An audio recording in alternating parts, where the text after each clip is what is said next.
All right, Monday afternoon, the Krug Show meets the Cohn Zone. Don't miss a minute of it. Let's go.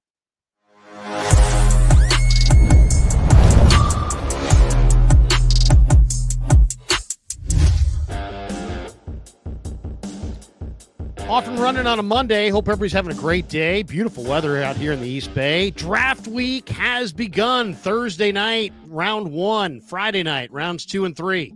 Saturday morning and Saturday early afternoon, rounds 4, 5, 6, and 7. Grant Cohn is here. Both channels, the Krug Show and the Cohn Zone. Of course, over here, we're brought to you by Pig and a Pickle, the best barbecue in all of Northern California. Check them out. They're in Emeryville. They're in Corte Madera. They're open 7 days a week, from 11 a.m. till 8 p.m. or until they run out, and they do run out, so get there early. Go say hi to Damon and Mary. Get some brisket chili. Tell them that Krug sent you. We're also brought to you by LearnKey Upskill Academy, an online learning platform designed to get you job ready in 6 months or less. So the links are in the description below. Definitely check out both of our sponsors. Thanks to LearnKey. Thanks to Pig and a Pickle for being a proud sponsor. And we also have a contest that we'll do before we get out of here.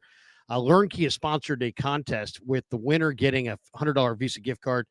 Second place gets a $50 Visa gift card. All you got to do is pick the first 12 players in the NFL draft, and the link's in the description below. But Grant and I will take our shot at it at some point this hour. Grant, good to see you, man. Tomorrow we get Lynch down there. Thursday's the draft. It's a big week. It's a huge, huge moment in the front office career of John Lynch. Him, I mean, for the whole organization, this is huge. And I think it's interesting. Like, he talks tomorrow, and some very important national media people came out with reports or opinions today that Lynch is going to have to answer about tomorrow. Like, first thing in the morning, Adam Schefter says Niners want to trade down. And then about an hour later, Chris Sims, who is known to be Kyle Shanahan's good friend, says he would trade Brock Purdy if it were up to him. So all of a sudden, I'm not saying Kyle Shanahan whispered that to Chris Sims, but they kind of share a brain. So it makes you wonder about what's going on behind the scenes. I never feel like the Niners are necessarily in lockstep about anything. I feel like probably behind closed doors, there's a great deal of debate about what to do.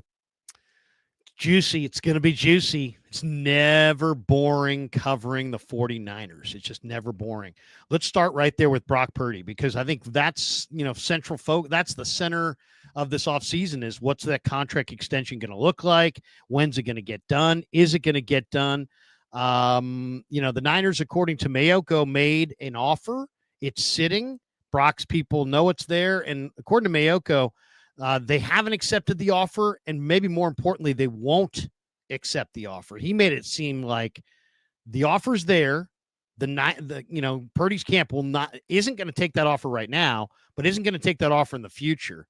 So tomorrow is day one, Grant, of phase one of the OTAs. That's not field work, but it's the beginning of the offseason program. Some people think that's the deadline for the Purdy contract. Silver said there has been some progress on the Purdy talks, and he basically said, he kind of opined that if Purdy shows up tomorrow, Grant, that maybe that means that Parag and Kyle Strongen are real close on a deal, and if he doesn't, maybe there's significant obstacles between the two sides reaching an agreement. What do you think? Well, I mean, I think we knew that. No offense to Mike. I mean, I think we knew that they've made some progress, and it'd be nice if Mike could tell us if he's coming or not. It seems like Purdy hasn't maybe made up his mind yet if he's coming or not. And if he's watching, I would say, Brock, you need to show up. You need to be there.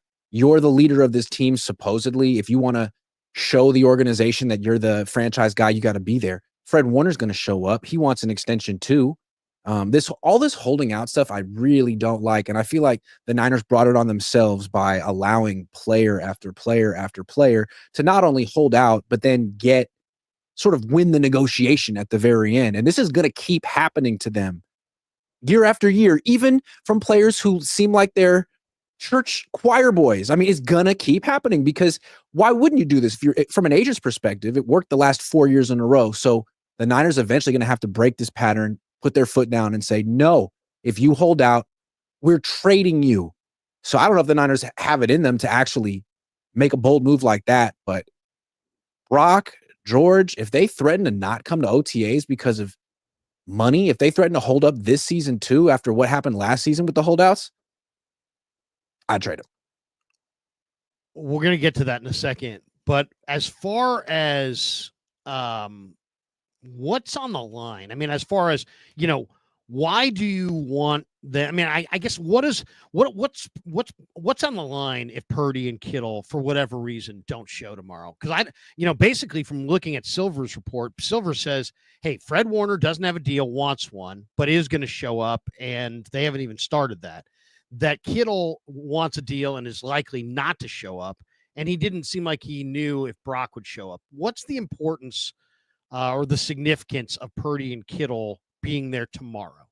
Great question. The Niners went through this last year. This played out last year. Ayuk held out. Trent Williams held out. Those were two big ones. And then the Niners had this awful season, and afterwards, Kyle Shanahan, John Lynch said, well, you know what? We never really got off on the right foot. Training camp wasn't really what we wanted. The offseason training program wasn't what we wanted, because when your best players aren't there, it's tough for the rest of the team to really lock in and take it as seriously. I mean, it's basically, you're saying it's not as important because major competitors aren't here. So it seemed like if you're going to have a bounce back season, what they wanted to do this year was get everyone on the field for OTAs to have a serious off. I mean, Kyle talked about at the owners' meetings. What we want to do is not just think about getting back to the overtime of the Senior Bowl. It's take every day seriously in the offseason. Even Brock said, hey, I want to get this done as soon as possible so I can be there when the offseason starts. You can't let this happen 2 seasons in a row unless you don't really care about the outcome this year. I don't know. I mean, maybe they're not ready to trade these two and really take a hard line, but if you got to do it eventually with some player at some time, otherwise it's going to happen next year and the year after that. The Niners have a stated deal of being ruthless. They want to be ruthless in negotiations, and I don't know what that exactly means. And I don't know if they know what that means, but that's their stated goal. We need to be more ruthless, more calculating, more cutthroat, colder, more tied to the facts and not tied to any kind of emotion and this and that. And yet then in the same offseason, they say that they have this tap dance thing with their fullback, who's clearly in the twilight at best of his career. And they didn't seem too ruthless with the fullback. They were ruthless with the linebacker for sure. They were ruthless with Greenlaw, but they weren't ruthless with Juice, were they? Nope. It seems like if you're one of the guys, I don't know. It just seems like there's a bunch of divas on the offense. Sorry to use the D word, but Debo's gone, but Debo was a diva. Ayuk held out. Kittle held out. Purdy's might hold out. I mean, I guess Juszczyk didn't hold out, but it just seems like everyone's so precious on the offense. Meanwhile, on the defense, Warner wouldn't do it. Bosa did, and then everyone else is freaking expendable. I don't understand, because to me, when the Niners are really good, it's when their defense is really good. Their offense is always like complimentary, but God forbid one of these guys gets taken off the team. I mean, oh my God. I don't know. Before we get to Sims, why because you and I stream together every week, but we don't. I mean, sometimes we agree on a lot. We disagree on a number of things. Sure. We don't let that prevent us from streaming together. I want to hear contradictory opinions. I don't want everybody who comes to my channel to know that I'm going to agree with the Niners before they ever show up. And there are content creators that are like that out there. I don't want that for my channel. And it's not fun when the other person gets all sensitive when you disagree with them. It's like, this is entertainment. Right. We're supposed to disagree. It's good. Right. And it's at the end of the day, we're talking about a football team. We're not life and death. But you have a belief that the Niners ought to trade Purdy. I follow you on Twitter. I've seen trade him to the Saints, trade him to here. Tell me why you think it's the right move to trade Brock Purdy right now. Okay, great question. Also, to me, this is what Chris Sims said today. So Chris and I agree. Sims, we'll get to Sims in a minute, but he's on my side on this one. Right. No, totally. So I'm not crazy. I'd love to know and we'll play Sims. I'll play Sims's thing so people can hear that. But first, before we get to Sims, you personally, why Purdy's led? He's been the quarterback on a team that won the NFC Championship game. He's not old. They don't have anybody that I can tell that's better, but you want to trade him. Who would you want to trade him to for what? And who would you like to go with? First of all, I'd trade him because it seems like the option is trade him or pay him more than $50 million a year. And I don't want to pay him more than $50 million a year. I don't think he's a top 10 quarterback. I think it would be near impossible to actually win the Super Bowl paying him that much. So I would trade him. Despite the fact that trade him. Just did that, though, right? I mean, yeah, it's true, but yeah. Do you see a big difference between the Niners and Purdy and the Eagles and Hurts? Because to me, I kind of see it's like, you know what the Niners are going to have to be a whole lot better at? They're going to have to be better at drafting than they've been. Howie Roseman's better at drafting than John Lynch, and thus Howie Roseman's got a better team around his $55 million quarterback. If you draft well, you can do it, but if you don't draft well, you can't do it. It's a great point. It's a great point, too. Also, did you notice what Howie Roseman did today? Who he paid? The center. Cam Jurgens. Paid the center, yeah. So he's paid the left tackle. He's played the left guard. He's paid the center. He's played the right tackle. Like, they don't exactly try to save money with the offensive line. So if you could ensure that Brock would have a terrific offensive line at all times and premium weapons, that you could afford all of that and pay for it, then sure. But it doesn't seem like that's what the Niners are doing. I mean, they're gutting the roster just to maybe offer him maybe $50 million a year. Again, when the Niners have had success, their formula has been spend big on everything but the quarterback, weapons, defense, and just have a guy who fits the system and who can distribute the ball quickly. You could get a guy like that. Jackson Dart could do that. Shedeur Sanders could do that. Like, they've never shown that they can spend 15 to 20 to 25% of their salary cap on one player who plays quarterback in this system and actually be a special team. I don't think it's their formula. I don't think they want to do it. I think they're afraid not to do it, but I don't think they really want to do it. And I don't think they should. Super interesting topic. It really is. You know how I feel. I think that I like Purdy. I'd like to stay on with Purdy, and I'm okay with paying him $50 million because I think that is what the going rate is.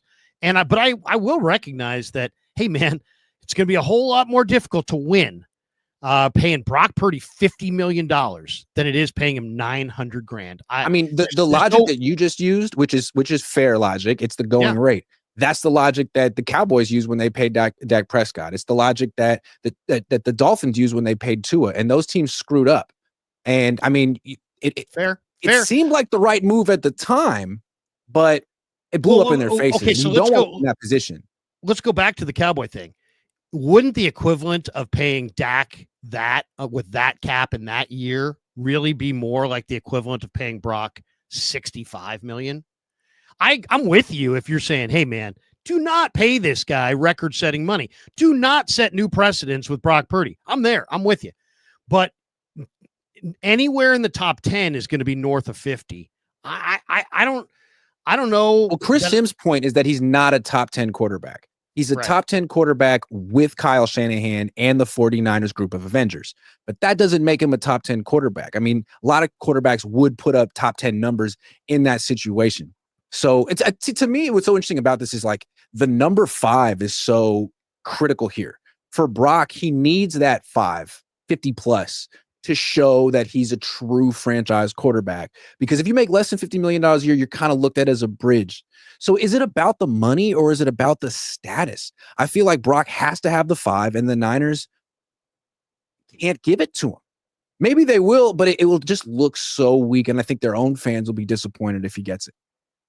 It's interesting. It really is. And I know some of their fans are going to be like, great move, way to get it done. And others are going to be like you just described.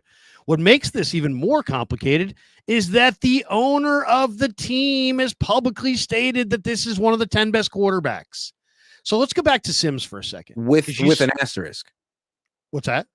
With an asterisk. He said, we think he's a top 10 quarterback. And then Tracy Sanders said, are you saying he's a top 10 quarterback? And he goes, well, with Kyle and us, yes. It's like, well, he is with Kyle. Jimmy was too. Well, I mean, in fairness to this notion that Kyle can win with anybody. When Brock came in for Jimmy in week 13 of the 22 season, non-Jimmy quarterbacks under Kyle were 9-29. So this idea that anybody can do it, and we know anybody can't do it, but maybe it's just a lot of guys can do it. So Trey couldn't do it. Beathard couldn't do it. Mullins couldn't do it. Could Sanders do it? Could Dart do it? Could Shug do it? I don't know. I mean, here's the question, and this is what makes this draft so juicy. If the Niners don't take a quarterback, obviously no impact. If they take a quarterback with one of those 3 7th-round picks, probably no impact. It's probably more of a Tanner Mordecai issue, right? But if they do take a quarterback before the 7th round, especially if it's anybody that you think's viable, Kyle McCord, I like the kid from Notre Dame. There's a couple guys that are pretty good. If they take a quarterback anywhere before the 7th round, isn't that kind of another hedge on these negotiations? I mean, I think I would read it as such. I'm sure they would say, no. But if they take a quarterback in the 4th round, that's a hedge. There's no question. Yeah, because what they're telling Brock and his agent without saying anything is we don't need you as much as we needed you yesterday. We don't need you as much as you think. We like you, but we're not desperate. We don't need you. In fact, we just got some insurance in case you decide you don't want to be there for OTAs or training camp or whatever. I think it's going to be interesting. I mean, the interesting one to me is Sanders, because the Niners like making money. They like making money. And their soccer team just got promoted to the Premier League. I have a feeling they're going to be spending a ton of money this offseason on soccer players because there's no guarantee this team stays in the Premier League. You got to be good. So relegation. If they're trying to save money on football, you really want to give Brock Purdy $250 million, or do you want to trade him, draft Sanders on a rookie deal, and just sell throwback Sanders jerseys for the next 4 years? You know how many Sanders jerseys you could sell? If he's good. If he's good. He's good. He sucks. No one wants that. What if he's Trey Lance? Yeah. But I feel like Trey Lance is an anachronism, man. That was from before the NIL, before the transfer portal. Guys like him don't exist anymore. Guys who haven't played in 2 years and have 300 throws, like that's not what college is producing anymore. He would have stayed in school and transferred if he were 20 at this point. Mel Kiper compares Shedeur Sanders to Joe Montana, and Mel's pretty sharp. So I don't know. I will say this. I don't see it with Shedeur. I see a guy who's pretty accurate, but I don't see arm strength, mobility, processing, fluidity, consistency. I see a lot of inconsistency. But you know what? Do you like better, Shedeur or Dart? I don't like either. You don't like Dart either. No, I don't like Dart.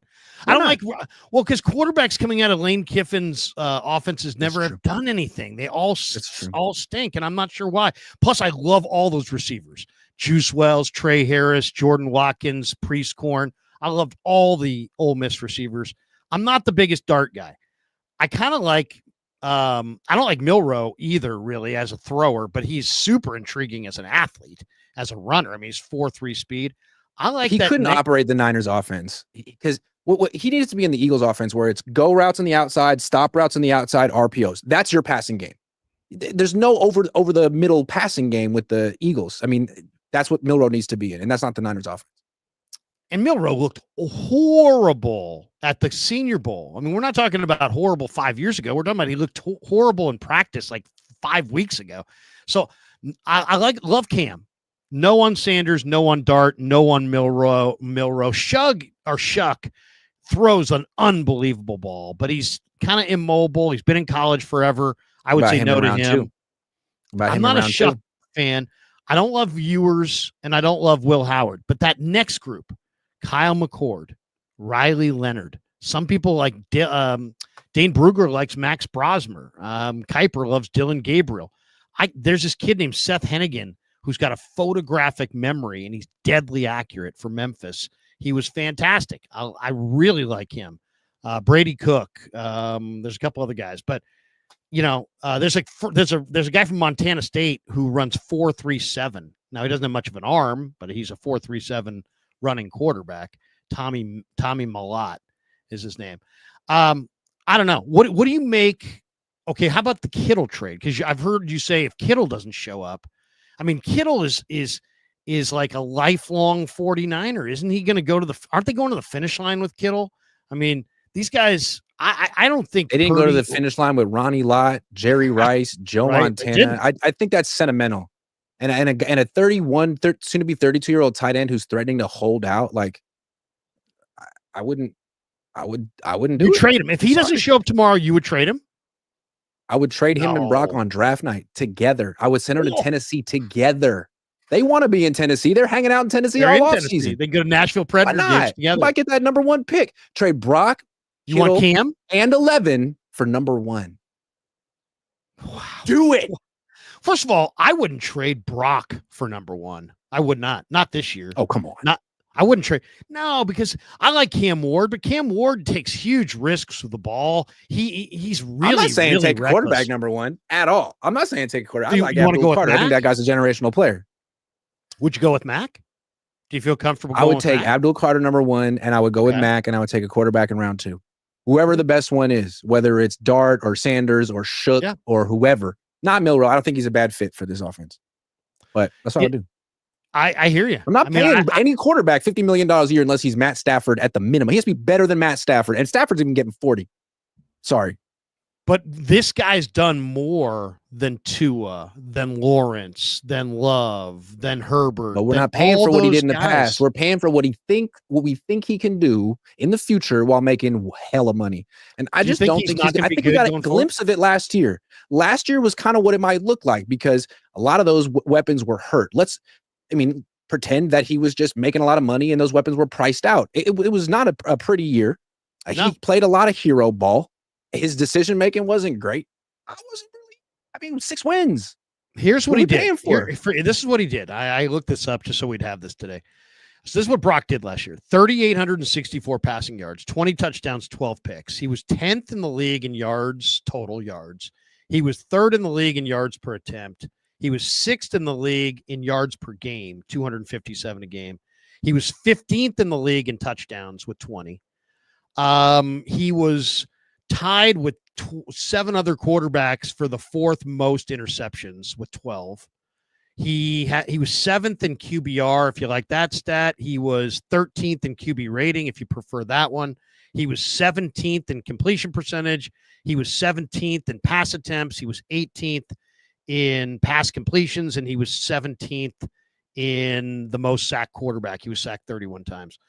So that's where he sits. So like this, I've heard people, I heard somebody in a live stream the other day say that Brock Purdy's the best quarterback of all time. It's like, wait a second. I just read you where he sat last year. Okay. So there's not anywhere where he's ranked 1st or 2nd. He's 3rd in yards per attempt. That's kind of his defining characteristic. He likes to throw it down the field. I wouldn't trade Purdy, but I would consider trading Kittle. Now, there are people out there that are sitting there going, oh, my God, what? These are lifelong Niners. But, Grant, I think you laid it out there. Kittle's best football's already come and gone. His value would never be higher. It's easy to look at last year. It's easy to look back at last year or the year before and go, they should have gotten more for Debo. They should have moved Ayuk. Well, now is when the value's high for Kittle. So, technically, if you want to move Kittle, you can. Mayoko suggested they've already waited too long because of the money that Arizona paid their tight end is now going to make the price tag go up even higher. So as much as I love George and I think he's adds a lot of swagger and he's the guy, but you know what? He's a 30-year-old tight end and you're staring at Tyler Warren. I could easily go with Tyler Warren, move off Kittle, and the question I would have is, what do you get for Kittle? What are you getting? Question, man. I don't think you get a first-round pick. A 31-year-old tight end on an expiring deal. Yeah, he's the best tight end in the league, but I don't know that you're getting a first-round pick for him. Maybe a first-round pick. Maybe. Second? More likely a second. I think a second might be even high. The way these picks, the way these veterans go for low picks. I would move Kittle if I could get a day 2 pick, but if I can't get a day 2 pick, I wouldn't move him. Would you move him? Are you paying Kittle $20 million a year? It's like, again, I don't want Kittle worth it? Yes, absolutely. He's worth $20 million a year. Yes. Is Purdy worth $50 million a year? If he can get it, then yes, he is. But should the Niners pay it? Like, they're not in a Super Bowl window right now. It's closed. It might open in 2026 if they draft really well this year. If they draft moderately well, it'll be open in 2027. So what are you paying Kittle for? Just to say you did? I don't get it. You're not going anywhere with or without him. Don't you think the 49ers this year, though, Grant, with the schedule they have, are a high likelihood team to go to the playoffs. Yeah, maybe. They might go to the playoffs, but I think even they know they're not going to the Super Bowl. They're not going to win the Super Bowl. I mean, I won't say it before the draft, but I would say it's unlikely. But I can't give them no shot. They could have the best draft of all time, and a lot of those guys could take 2 or 3 years to reach their full potential. Totally. Yeah. Most drafts do. I mean, that's the thing that's so frustrating about being a 49er fan. They left so much heavy lifting for the draft that now if they don't replicate the 86 draft, the greatest draft in Niner history, they probably have no shot of going to the playoffs. You know what I mean? And even the Niners, they didn't win the Super Bowl until 88. What's that? They didn't win the Super Bowl until 88. Right. You're sowing the seeds of the future, but to think that you're going to win the Super Bowl this year because you paid George and you paid Brock. Like, these guys were here last year when they went 6-11. And yeah, they're good players who they can say they're worth the money, but it's not about what they're worth or what's in their interest. I'm thinking like from the Niners perspective, and all they need to worry about is what's in our best interest. And it's hard to justify paying him at this stage in his career at where they're at in their, quest for 6. While you're advocating, you also are pretty smart and know that the chances of them trading Kittle and Purdy are really what they do. I feel like that's kind of what the Rams do. Like Sean McVay is like, excuse me, you don't want to be here? You want to, it's like, you're out. Like the Niners they're a player-friendly organization. I'm tired of it, man. These players are taking advantage of you. You got to say no eventually. Well, who's going to, it's funny. We're talking about Purdy and Hurts. Who's going to trade a bunch of veterans this draft? It's going to be Howie. I think Goddard's going to go. I think there's a very good chance a number of players go. Bryce Huff, I think, is going to go. I think Jordan Davis may go. There's a number of guys I've heard from Philly that could get moved this weekend. And that's what happens when things get really expensive. But you can't accuse the Eagles of not spending. They spend. They spent, well, not only that, the one thing, have you noticed what month the Eagles get these contract extensions done? They get them done way in advance, where the 49ers are always risking the season. There's always, and the 49ers are taking it in the shorts as they're signing Bosa late, getting a down year, signing Ayuk late. Has a down year and gets hurt.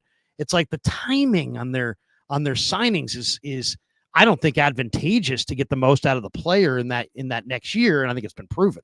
And yeah, I don't like the idea. Like if the Niners are going to end up paying Brock Purdy $50+ million a year, you should have done that in January. The Bills did that with Josh Allen. They're like, we're not messing around with you. You're $55 million a year. Here you go. The Niners are going to mess around, screw around, jeopardize the season, because if Brock's not there in OTA, that doesn't help the team to not have your starting quarterback there and ultimately just give him what he wants in September. Like, you either give him $50 million in January or you trade him. It's one of the two. And it's the same thing with Ayuk last year. It should have been pay him $30 million in April or trade him. And they did option C, which was awful. I hope they learned from that. Oh, and only they know if they're truly at an impasse with Kyle Strongen. And who knows who knows? Maybe Strongen said, "Hey, I want $65 million. Don't call me without offering me that." And they may have said, "Hey, we're at $45 million and don't bother calling us if you want a penny over that." That could be an impasse. I think it eventually gets done at $55 million, and I'm okay with that number. But if it gets done, no team in the history of the NFL has ever won the Super Bowl in a year where their quarterback held out. So I definitely don't want to see a holdout. And not that the Niners are Super Bowl bound this year, but they definitely aren't if the quarterback holds out.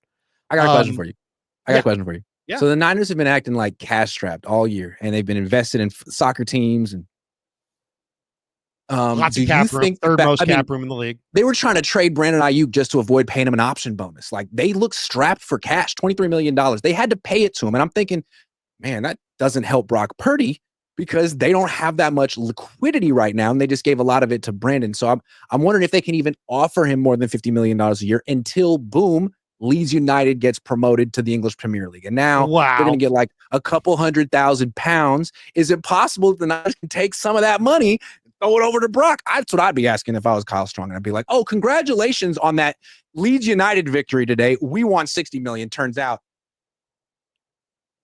Are they cash poor? They're asking for somebody to invest. They have an asset. They are like they're spread out in investments. They just have spent. They clearly are cash poor. Why? Because the NFL is a money-making venture of there is no industry in America that grows at a faster rate that I know of than the NFL. So nobody's looking to offload 10% of their future profits unless they have cash flow issues in the present. And they're asking for $900 million. And the $100 million of cash is probably going to go to Purdy, probably maybe 150. So, I mean, or it's going to go to some midfielder we've never heard of. Right. Or it could go to some midfielder or some netminder. We paid a netminder. We need to watch this. If 49ers Enterprises starts like signing really big name soccer player, we need to be like, hold on. What about football? You signed Luke and Mac Jones, and that was it. Right. Luke Farrell. We find out Luke Farrell also is one hell of a soccer player and maybe trying out. We're getting 2 for 1. We're getting double the bang for our buck. Yeah. Luke Farrell is goalie. He's everything. He's the most valuable person in our portfolio. Yeah. All right, let's pick the top 12 picks. I've got a contest on my channel, and it's brought to you by Learn Key Upskill Challenge. And basically, just pick the top 12 picks, and there's links in the description. The winner gets a $100 gift card. The second place gets a $50 gift card. They also appear on my show during draft week. So let's run down the top 12 picks as we'll give our answers, and who knows if we're going to be right. Okay, Tennessee, Cam Ward. I think there's no doubt, right? He's going. Let me just start this off by getting this wrong. Let me get this wrong right off the bat. Abdul Carter, number 1. Yeah, that's what I would do. He's clearly the best player. What are you talking about? You want a quarterback, Tennessee? I got one for you. His name is Brock Purdy. I love Abdul Carter, but here's the thing about Abdul Carter: 3 arrests, and then he's got broken bones and issues with his foot, issues with his shoulder. I don't know. Morris Taylor was insane. I don't care. I don't care. He's great. He's a great player, but I don't know about that. I'm a little nervous. I didn't know about the arrests. That's news to me. Yeah, and they're not. I don't think they're major arrests. It's not Mike Green category. It's a little bit lesser stuff, but still stuff that has to be at least explored. I wouldn't draft Mike Green. I wouldn't draft Mike Green either. Cam Ward, number 1 to Tennessee, I think. Cleveland at 2. Enough. Cleveland at 2. Do you think they go with Abdul Carter, who you think, and match him to Myles Garrett? I think they're going Travis Hunter. Well, in my scenario, Cam Ward's available, so I would have them taking Cam Ward. But in your scenario, Travis Hunter sounds about right. Yeah, I mean that works. That works. Now we're the big pivotal spot in the draft. Number 3, the Giants brass is fired at the end of the year. So I don't think they're going to go quarterback, even though they've talked a lot about Shador and Dart, because I think they need a player here. I think this is where Abdul Carter goes. I think Abdul Carter goes 3 to the Giants. What do you think? Now they do have Brian Burns and Azeez Ojulari, and Thibodeau, who they could trade to the Niners. Do they still have Azeez Ojulari? No. Azeez Ojulari. They have Thibodeau. They have Thibodeau. I still think you'd still take Abdul Carter. He's the best player in the draft, in my opinion. New England at 4 is going to try to help Drake May. If there was a receiver, I mean, there's talk about Philly, if Abdul Carter fell, offering A.J. Brown in their first-round pick and more to go all the way from the back of the first to 4 to take Abdul Carter. But in this mock, he goes 3, and New England needs probably Will Campbell. I think most people are thinking Will Campbell is going to protect Drake May's blind side. Sounds good to me. Okay. 5, Jacksonville. A lot of people think Mason Graham, but I think the fast riser here is Jalen Walker. And Grant, I think Jalen Walker winds up going 5 overall to Jacksonville, especially after that workout with Mikael Williams, where he just looked awesome. I think Walker is the hot name that everybody's going to want, and I think he goes 5. Now they do have Trayvon Walker, and they have Josh Hines Allen. Right. But, yeah, still you could put him at stack backer. Stack backer for, yeah, sure. I mean, I see a Patrick Willis type player. Raiders at 6 go Ashton Genty. I disagree there. You don't think I don't think they will. I think Chip Kelly thinks he can create a running back. I don't think he thinks he needs the best running back. I mean, he had Travion. He might want Travion Henderson. He coached him in college. I think he's going to take Armand Membu here. I think he's going to want a serious offensive tackle. I mean, he drafted Lane. Okay. Did he not draft Lane Johnson?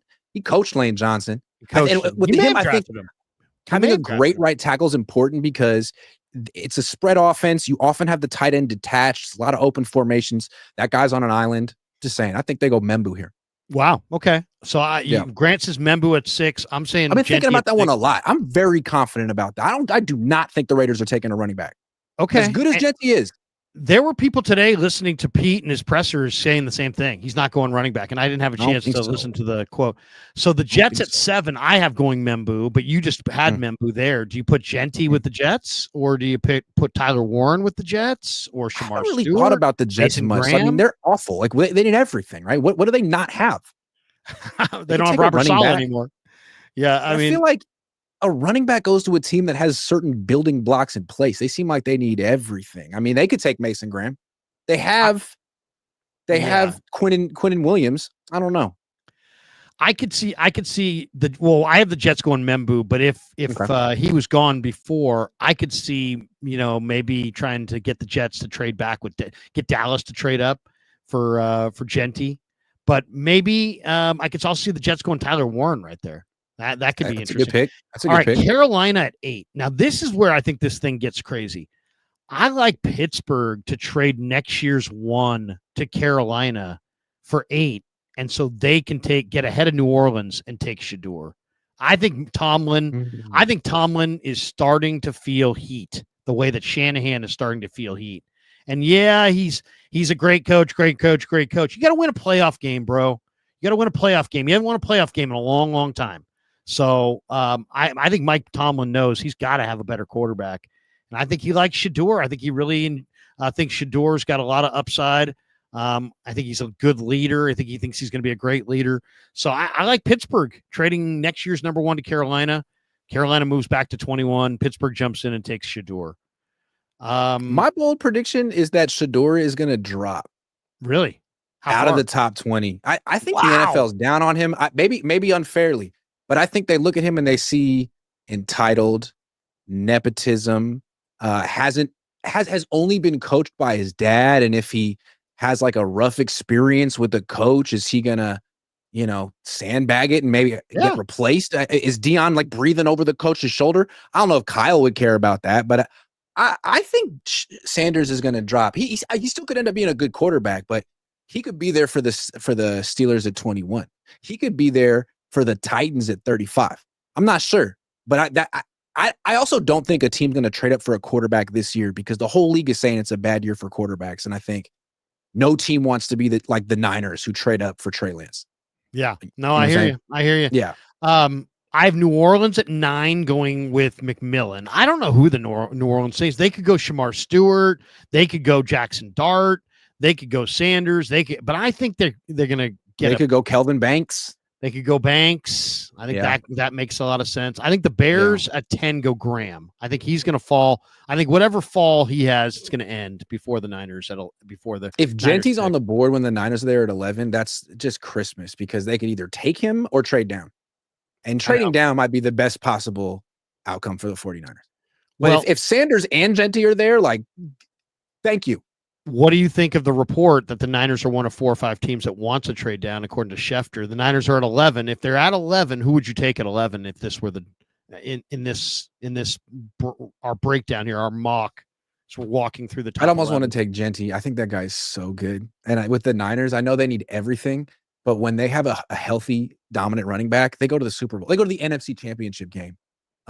But let's say they don't take him. I don't expect them to take that. I still think they're going to take Kelvin Banks. I know he's not necessarily like the greatest left tackle prospect, but I do think he would be a good left tackle in the 49ers system. And maybe they won't give him a second contract, but for 4 or 5 years, he'll give you, good left tackle play for Colt McKivitz money. I think they're going Shamar Stewart. And I know there's going to be a lot of Niner fans who are really unhappy with that pick too. But I do think they're going Shamar Stewart. I just think that Nolan's got, he's been all over the place. He's kind of a mercenary. I love Nolan, but I think they're going to look at Nolan and be like, his attitude's not right, this and that. I think they know that there's really good defensive tackles in the 2nd round, 3rd round, 4th round, 5th round. I think there's more of a premium on the ends, and I think Shamar is coming off the board. Tony Pauline the other day went on with Steph Sanchez and said it's Shamar Stewart or Walter Nolan from the people that he's talking to, and he's pretty plugged. So I I just I feel would like probably the go Niners are Nolan, better but than I that. think they're No going to one go knew they Stewart. wanted Pearsall last year. I feel like the Niners Yeah, they could be. are They could just a be little bit. I think it's going to be deceptive. someone they haven't been linked to. Well, that's interesting. Wouldn't I think that it's be going to be someone they haven't been linked. Like they've been really careful not to be linked. I mean, they brought in Kelvin Banks for a top 30 visit, but no one thinks they're taking an offensive tackle in round 1. Whereas like everyone knows the Dolphins need one at 13. Everyone knows the Texans need one at like 25, but the Niners like, no, Trent Williams is coming back. Meanwhile, he hasn't said anything since October, but yeah, he's coming back, says the team. And I believe them because why would they lie? Why would they not tell the truth about Trent Williams? I don't know. I just feel like I'm What's your what would be your wild card pick? Like, okay, so if you said they're going to, were you saying Genty? Or are you saying yeah, how about the freaking running back? I mean, I think how many true blue chip generational prospects are in this draft? 2? Him and Carter? Maybe Hunter? 3? Maybe Membu? 4. I think the safe pick might be Jedi Barron, but I'll say this. I'll say they're going to take Shamar Stewart. And if they like Shamar Stewart, go with me on this one for a second. If they like Shamar Stewart, that means on some level, they're all about traits, right? You don't love Shamar Stewart and really consider him take at 11 if you don't love traits, because he doesn't have tons of production. But what he does have is crazy traits. Okay. So I think the wild card, I think Shamar is probably the pick. If I had to say wild card, I'm going to say the jumbo South Carolina safety, Eman Wari as the That's a good surprise pick. He'd be a really good pick because he'd be a really good pick. He's the craziest traits athlete there is in this draft. I might like him better than I just don't like the Shamar Stewart pick to me because like, are you sure he's that much better than Oladejo in round 2 or David Walker in round 3? Like I'm not. He's better against the run and he's bigger, but I don't know. I agree with you. I don't know that he's better than those guys. And a really nice bull rush, and he's disruptive, but there's still a lot of projection there, and it's a deep D-line class. It feels risky to take Shamar Stewart at 11. Now, if they were to trade down to 20, I love that pick. I love that pick at 20. You know, it's interesting Nolan too. I don't know how you feel about this. You didn't go this year, right, to the Senior Bowl? You went to the Combine. No, I want to next year. It seems like a lot of fun. But you didn't go this year. I didn't go. I want to. So sometimes there's people who go to the Senior Bowl who are like, oh, man, the Niners were all over this guy at the Senior Bowl. And it does seem like at times they've really fallen in love with the guys at the Senior Bowl. I only bring that up just because Shamar Stewart was obviously so freaking great at the Senior Bowl that he only practiced for 2 days, and then he shut it down, and everybody was like, oh, my God, Shamar Stewart. Kinlaw was the same way. Kinlaw was the same great at the Senior Bowl. At the Senior Bowl. But remember, like, the Niners, you're right. They do place a lot of emphasis on the Senior Bowl. And this year, KJ Wright was down there coaching linebackers for the national team. I'm sure he had a really up close look at the defensive linemen too. And the way John Lynch does it in the first 3 rounds, he leans heavily on his assistant coaches for suggestions. So KJ Wright has all the intel. He knows all these guys. And from what Tony Pauline says, he likes Oladejo. From what I've heard, he likes David Walker. So there's options in round 1, round 2, round 3. It's not going to be KJ Wright's decision. We don't know what the Niners are prioritizing in round 1. If they decide privately they have to take a left tackle, then there's guys in round 2 and round 3 they can turn to at other positions. The Oladejo is really interesting, and I know KJ Wright really had hit it off with David Walker too, and both those guys are outstanding edge rushers. I heard that. Okay. How about this? I had Mayoko on. You know what I heard? I heard KJ Wright's going to be the next defensive coordinator once Saleh leaves. Really? I heard. Yeah, that he's in line. I heard that he might have gotten promoted as defensive coordinator this year, even though he only has 1 year of quality control under his belt. He was absolutely loving Oladejo in that. And he was running all over the place. He was a high energy coach that week in Mobile. Yep. He's a lot like D'Amico. They're developing him in his image. Yeah, I like that. Yep. I like that. I like that. Yep. That comp. Mayoko and I both seem to agree that this is a prime draft, Grant, for the Niners to maybe trade back, get a few extra picks, and then maybe flip a couple of those picks for veterans. And he says that he heard this rumor going back months ago, and that he really thinks it's going to happen, that they might trade back and get some extra day 3 picks, and they may flip a day 3 pick. He even said they may flip a 26 pick. Like they may trade for an extra 3rd, 4th, or 5th round pick in 26, and then flip that to a team for a player draft weekend. Is there a veteran player? I've got one that I saw rumored about today that is really intriguing to me. Is there a veteran player that you would like to see the 49ers try to trade for? And even Jed kind of referenced this, Grant, a couple weeks ago. He didn't just say, oh, we're going to make deals. We're going to sign guys. He's like, we're going to make trades. It's like, you don't see a lot of trades. But he definitely said that. Is there a veteran out there that you would say, you know what, that would be a nice addition to their draft class? I'm blanking right now, but it's a good question. Bryce Huff, is one. That's a good one. Michael just Mayer compare him from to the Raiders. the Cardinals. The Cardinals are a team that I don't think Niner fans take seriously, but I think the Cardinals are taking this year more seriously than the Niners are. They signed Calais Campbell. Niners could have used him. They signed Dalvin Tomlinson. They signed Josh Sweat. Like, those are 3 big-time additions to your D-line. Meanwhile, the Niners are like, we'll get to that in the draft. So, they really need to do that. Otherwise, it's hard for them to say they're not playing for 2026. Give me some names. I'm going to give you one that I really like. I read today the Lions are not going to pick up the 5th-year option on Jamison Williams, their speedy receiver, and they're going to trade him. Well, he's the kind of guy that, I don't like rookie receivers. Why? Because they don't do anything in the NFL. Pearsall looked good at the end, but for the most part, rookie receivers, even Jerry Rice, was not that great as a rookie. I don't know if the Niners need a receiver this year, but I don't know if they need a rookie receiver. And Jamison Williams for a day 3 pick is the kind of vertical threat that would create so much space for the other weapons. I think he's a perfect complementary fit to what they have right now. He's the burner Alabama receiver. He's a bit of a diva, but he's a really good player. Skinny. He's a little there's some durability issues. But like other names would be like Michael Mayer. No, I got a name. Bryce Huff. I got a name. What do you got? Kirk Cousins. You really Kirk Cousins? I've seen you say Rodgers, but I forget Rodgers, man. Here's my problem with Rodgers. Is Rodgers better than Cousins? Yeah, obviously. But Rodgers has 1 foot in retirement. And I feel like when you have 1 foot in retirement, you're retired. And what he brings to a team at this point is toxicity. I wouldn't know. For me, I think it's pretty much been proven at this point. But Cousins is a good guy. He's may not be a good quarterback anymore, but he loves Kyle, and Kyle loves him, and he's pretty cheap. Kyle loves him, but is he? To me, that's a major step down from Purdy, especially. Here's the weirdest thing: Kirk Cousins' game against the Niners, the last game, was the greatest game of his career. Mm-hmm. Remember that night? That was an amazing night.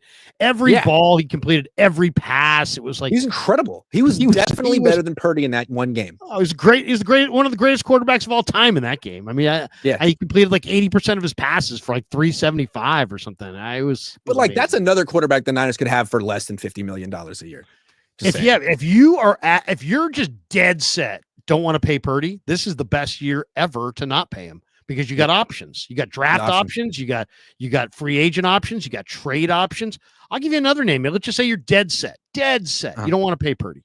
Yeah. Call Howie Roseman and make an offer for Tanner McKee. He went to Stanford. He's 6'6". He's got a gun. He's smart. He's athletic. I think Tanner McKee is going to be a really good quarterback. I think that's why they got rid of Pickett, because I think they like Tanner McKee, but they got Hurts. So, you offer them a pick for Tanner McKee. I wonder if they would take it. I wonder if the Niners really would do good. That. He's really good. He is. He is really good. I know a lot of people be like, who? Tanner McKee? What? He was good at Stanford when they didn't have anything around him. Anything at all. Anything. Yeah. Which leads to the next question. Should the 49ers take a day 2, round 2 or round 3 wide receiver? And if so, Grant, to me, there's something that's percolating out there that's really interesting. Brock Purdy's on the record at really talking up Jalen Noel from Iowa State. And he is an awesome little player. I love that guy. Love him. Fast, explosive. He's small, Grant, but he's awesome. So does Purdy get his guy on day 2? Or I was at the local pro day, and John Lynch looked like he wanted to adopt Alec Manor from Stanford. Mm-hmm. And then you had the wide receiver coach, after Lynch was done talking to him, he was talking him up. Will the Niners go wide receiver in day 2? And if they do, should it be Purdy's guy Noel or Lynch's guy, A.O. Manor from Stanford? I don't think they're going to go wide receiver in on day 2 this year, although you can never put it past them because it's Kyle and they draft a wide receiver every year. And if they were to take one on day 2, I think they would take Kyle Williams. If you watch his highlights for 30 seconds, he's just a smaller Debo. It's like his highlights are tunnel screen, touchdown. It's like quick slant, touchdown. Like the Niners offense was predicated on that skill set for so long. I could see them wanting him, but if they're just drafting for need, here's how I would order it by position. I would either go offensive tackle or defensive tackle first, and then I would take the other one second. So I have a feeling they're going to go offensive tackle first, but I think most people would prefer him to go defensive tackle first, and then maybe offensive tackle who could play guard. If Trent Williams doesn't retire, I'm kind of assuming that he's told them he's retiring and they just haven't told anyone, but in which case they take an offensive tackle first. If he's not retiring, then you take the defensive tackle first, offensive tackle second, play him at guard for a year, defensive end third with that first third-round pick, linebacker with the second third-round pick, and corner with the first fourth-round pick. That's how I would rank the needs because that cornerback's going to play 70% of the snaps. That linebacker could play 90% of the snaps. Right. You know what I'm saying? Like those are all players in position to play a whole lot, make a huge impact. Those are good calls. I like the idea of trading back in the first round. I like Kenneth Grant. Yeah, I mean, get a couple extra picks, trade back in the first round, maybe into the 20s. A lot of people have Kenneth Grant from 20 to 35. Take him right there at 20, 21, 22. Then I like Ursery from Minnesota in round 2. Just go jumbo tackle, jumbo offensive tackle. And I like going maybe a skill position guy or a linebacker, and then give me another offensive or defensive tackle. I want to see some serious beef in this draft. This has got to be the beef up draft. It's absolutely got to be. All right, let's do a little sponsorship here. Let's do a little prize sponsorship. Little prize picks here. Wait, how about that game last night? That was incredible. I love watching the Warriors in the playoffs, man. There we go. Let me see if I can get this learn key off. Hold on. That was a good win for Golden State last night. Oh my goodness. Incredible. Let's start with Podziemski because he was key. He's their third scorer in this series. 13.5 points in game 2. What do you think? He's been playing well. I like him in game 2. The first game, you wanted to get your, kind of get your bearings. I like him to be a significant player in game 2. Yeah, I like that a lot. Okay. That one I like. Good with me. Let's Buddy Hield. No. I want to get to who's next. There's Draymond. Let's get Jimmy Butler and let's get Curry and Sengun. That's who I want. All right, Butler. Where are you? Curry. Let's do Curry now. How many points? 25 and a half. 25 and a half. Ooh. Surprisingly low, but the Rockets are a very good defensive team, and he had to make some really tough shots to get that 31. That's tough. There you go. That's tough. Do you have Van Vliet on here? Is Van Vliet in? Because Van Vliet they were 500 this year without him. And to me, they lean on him a lot. I like 19.5 points and assists over. Points and assists. You can see that. See, it says 19.5 points and assists. Let's get that one. What about Sengun, who's like their entire offense last night? Oh, he's a monster. I love this guy. Alperen Sengun. He's got like a 1980s Kevin McHale game. I don't like the points, and he's a really good defender. He's a good rebounder. Where are the rebounds? Is there points and rebounds? Right here. Where it is? 10.5. Yeah. Let me go over. Let me go 10. I'll go with. How about Steven Adams? Dude, why did they take Steven Adams out of the game? That was their guy. I know. I don't, Steven Adams, I don't feel good about exactly what kind of minute breakdown he's going to get. So I'd probably steer clear of Steven Adams. He was killing it. Is there a Kuminga? Because we can go under on Kuminga. I doubt it. Let's see. Because Kuminga never plays. Yeah, no, let's do Moses Moody. Let's see what up Moses Moody. Moses Moody, I think, looking really good. I love the way Moses 8.5 points. Yes. 3.5 rebounds. Give me Moses Moody over 8.5 points. All right. I think Moses Moody's going to have easy 10 to 12 points. He's a key guy for them now. Let's get Butler and call it. Jimmy 22.5 points. You like that? I do. That. I like He's going to play like 43 minutes. I mean, he's such the perfect guy for them right now, and he just really is. playoff Jimmy, right? Playoff Jimmy. I think they're going to look to him, especially as the series continues, to really elevate. I mean, they're asking their old guys to carry the load. So go. How about a weird one? 4.5 rebounds for Curry. He's a good 6 last. rebounder. He's a good rebounder. And they needed him to rebound because no one else is. Do you have a rebounding on Pods? Because Pods is the rebounder. Is he? Pajemski gets ridiculous rebounds. What is? Do they have a Pods with the rebounds? They do. There it is. 6.5. 6.5. Yes. Give me Pods with 7 rebounds. All right, I got to get rid of this one then. Yeah, there we go.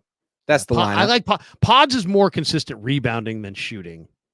That's fair. A really, really good rebounder. All right, let's submit the lineup. Flex play. What are you talking about? Yep, there it is. Boom.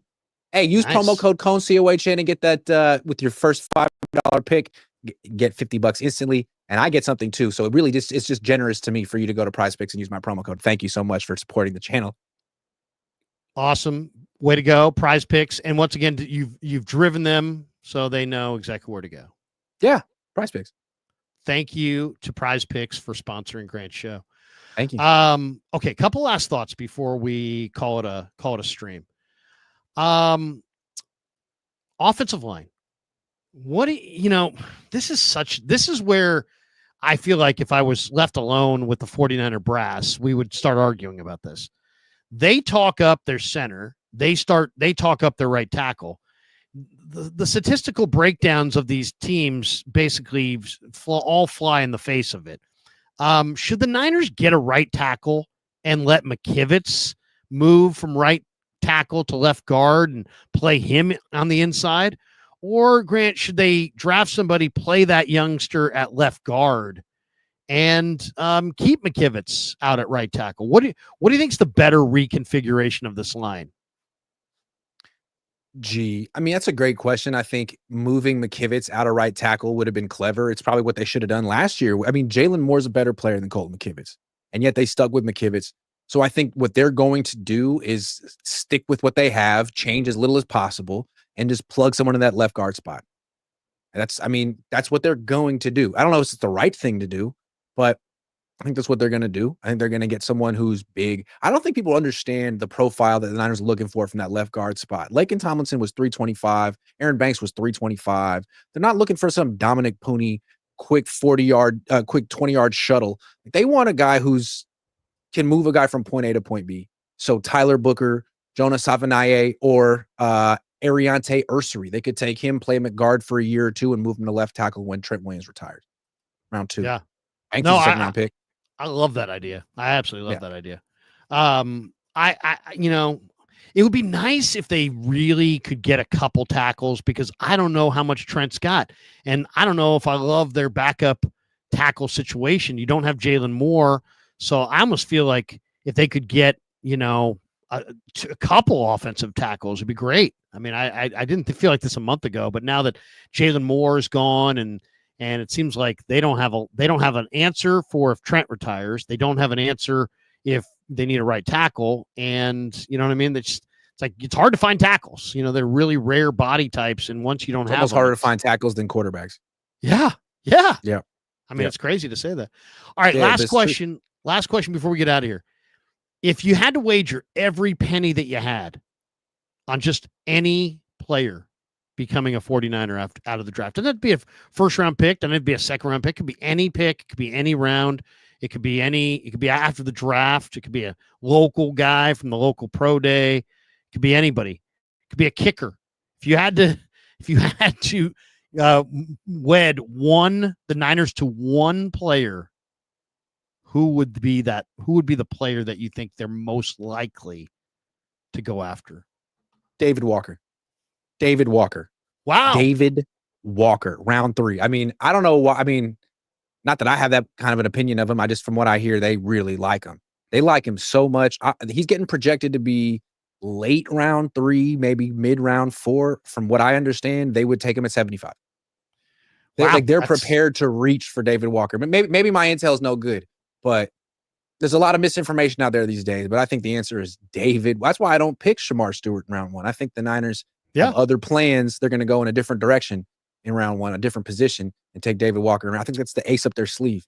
You know, it's interesting. That's a great one. I would go with and it's hard to say because there's a lot of different guys, but I would say the guy that I could see them, going with, it's none of these are easy, but to me, there's a pass rushing defensive lineman named Aeneas Peebles, who's just can play anywhere, right?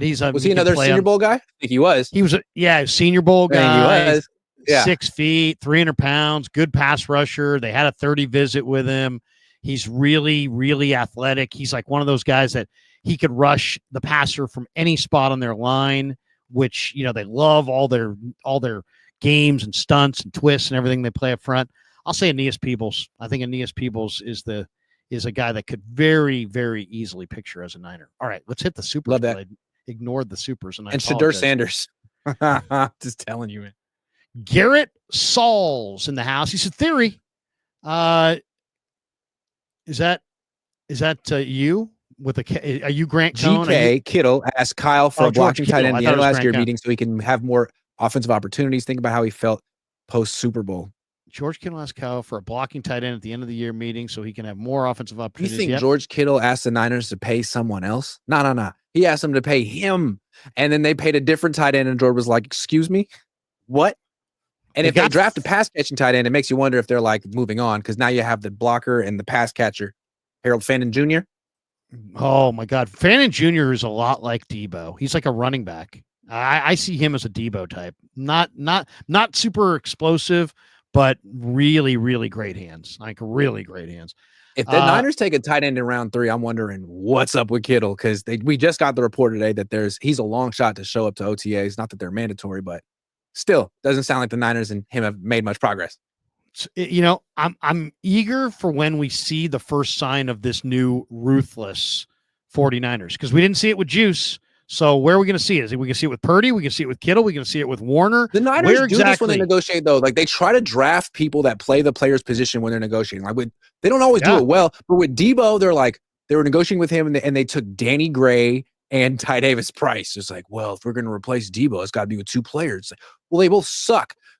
I'm just saying, you're negotiating with Kittle. You already got the blocker. If they bring in the pass catcher, I'm wondering. Doesn't mean they'll trade Kittle. I just feel like that's Parag's like Trump move, and he goes back and be like, well, we don't need you anymore. We got Harold Fannin Jr. We don't need Brandon Ayuk anymore. We got Ricky Pearsall. Like, let's see him get through training camp in one piece. It'd be nice if Parag did an interview.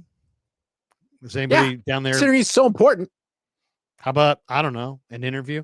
SBX says, maybe on Larry's channel. I mean, what if the Ravens offer cornerback Wiggins and 27 for 11? No. That's creative. That's creative. That's a long way to go down. Yeah, I mean, I wouldn't do that. I would not move from 11 to 27 for Wiggins. What if the Broncos offered 20 and 51 for 11? I would take that. Yeah, I would take that. In fact, I'd be eager to take that. Yeah. Because I want that second round pick. I want that extra second round pick because in the second round, I'd love to have a Jalen Noel and Ursary type round, or solve 2 needs. That's where you really build your team in round 2. If you trade down and get an extra day 2 pick, you can get that offensive skill player. Right. And they need them. They need a couple dynamic guys. Mark T. Engberg says, Stewart seems like a Kinlaw type project, physical specimen without the production.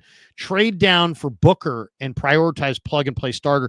I love the idea of trading down for Booker. I think Baldy thinks Booker's awesome. I think Booker is a once in a decade kind of a player. Dane Brugler did not think he was a Quentin Nelson, but he does think he's damn good. As far as Stewart being a Kinlaw, I don't see that. I mean, Kinlaw couldn't rush the passer and was very stiff. Stewart is my compares for Stewart is faster. Ziggy Ansah. Remember Ziggy Ansah? Yeah. Ziggy Ansah was a really good player, and his coach was Chris Kasarik. Yeah, I mean, I'm trying to think who he reminds me of. He's a big. Ziggy Ansah had 4.5 sacks in college, and then on the Lions, he was putting up double-digit sacks yearly.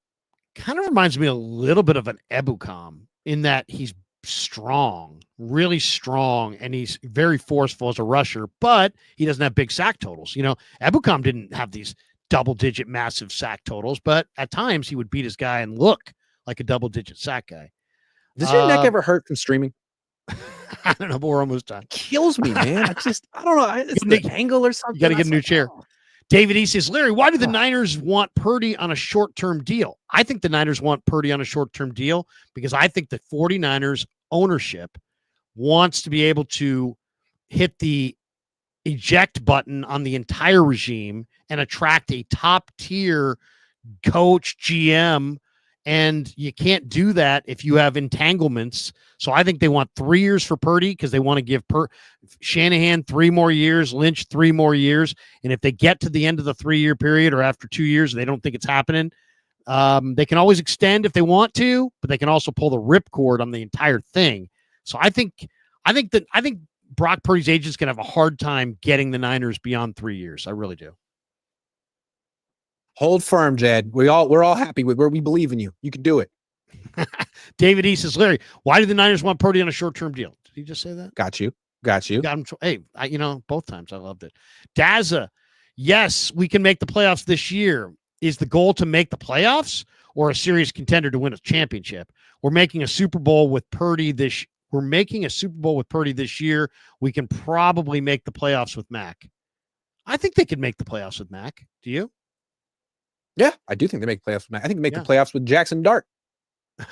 I don't know about Jackson Dart, but I do think they probably could do it with Mac. Justin says, in a world where top wide receivers are making $40 million per, I have zero problem in paying the best tight end in football, 19.5. Tight ends are a complete bargain. I hear that, but I think Grant's point is that George has played his best ball and that you could get a lot for him. I don't think anybody wants to give George away. I think the idea of moving George is the excitement about the potential bonanza that you might be able to get in return. I think that's really what the Niners traded Joe Montana, and they got a first-round pick for him. Sometimes you got to do tough stuff in life. Yeah. Stubby. Claudaddy Arcades, one of my sponsors as well. Thanks to Claudaddy Arcades for sponsoring the Krug Show. He says, still waiting to hear what we trade Brock for, how much we receive, what team takes him, and who the quarterbacks post Purdy. If Purdy were dealt in your mind, Grant, what do you want in return, and who do you want? Do you want to go with Dart? Would you rather go with Jones? And what would you want in return? And what's too little for you to pull the trigger? I would trade him for a high second if that's the best I could get. But the thing is, I wouldn't do it today. I wouldn't make the mistake the Niners made 4 years ago where you trade up early. You want to know who's on the freaking board. If Dart and Sanders and Suge are all gone, then you don't make the trade. But if Dart's there with 35 and Tennessee wants to trade you that and pay Brock, man, enjoy Nashville. I hope you stay there for generations, and we'll start over. I just do the full rebuild. I would do the full rebuild. I mean, I know you're smart enough to know that this comes with risk, but you're willing to take the risk. Hey, signing Brock comes with risk. It's not like that's true too. Necessarily the right thing to do. No, I hear you. I wouldn't do that, but I absolutely. I mean, to me, it's a compelling case that you're making. David Kindle says, "Well, my face, but my job's on the line. I can just say stuff." Return of the Mac. Kittle is the only player worth the money. Claudaddy Arcades worth the money. Yeah, definitely. Fred's worth the money for at least a few more years. Brock came back versus Detroit, Green Bay, and Kansas City and left our D with a lead and the game in their hands. Yet you want Kirk invisible when it matters. Cousins. Claudaddy thinks it's absurd. I don't necessarily agree with. I don't really want Cousins that much. I'd rather. You just want to move on. You just don't. I mean, if I can, I just don't want to pay a quarterback $50 million a year. I don't. I don't want to. I mean, it's not working out for Jacksonville. It worked out for Philly. It worked out for Philly. Right. Well, it could work out for Buffalo eventually. It may work out for Cincinnati before it's all said and done. Although they sucked last year. Yeah. I mean, I don't know. It's tough because I do understand that the Niners could pull Philly, but guess what? Lynch is going to have to do a Howie Roseman impersonation, and that's going to have to start Thursday night. And we'll leave it right there. It just seems like of all the teams, the Niners are the one that are able to prop up mediocre quarterbacks the most. I'm not saying Brock's mediocre, but Jimmy was, and they propped him up for years. This is not a quarterback-centric system. It's a Kyle-centric system, and they don't need to spend this much for a quarterback, but they will, and it'll be okay. I hope. They're gonna unless they do a dramatic reversal, they're going to pay Brock more money than you're comfortable with. We'll see. I don't know. If he's more like the quarterback that we saw 2 years ago, then maybe it's okay. If he's the quarterback that we saw in the second half of last year, then he's probably got 3 years, and then they're going to go in a different direction. But that's how it goes. That's going to do it. What do you got cooking the rest of the night? When you stream tomorrow morning with Pops? What's on the Cohn I think we'll Zone stream tomorrow schedule? after the John Lynch talks. Right. I think both of us will be doing evening streams. And I'm trying to stay up a little later. I'm watching Giants. I'm watching Warriors. I'm trying to mix in a little non-Niners content into my channel because you know what? The Niners haven't paid me any money. Why should they have a monopoly on my channel? Exactly. I want $2 million. For Grant, I'm Larry. Have a great night. I'm holding out. He's holding out. He wants Purdy traded, and he's holding out. Have a good night, everybody. Thanks for tuning in to the Krueger Show. Tune in, hit a like and subscribe on your way out the door. Thanks to our sponsors. Links are in the description. Peace. Yeah, never met a man I've been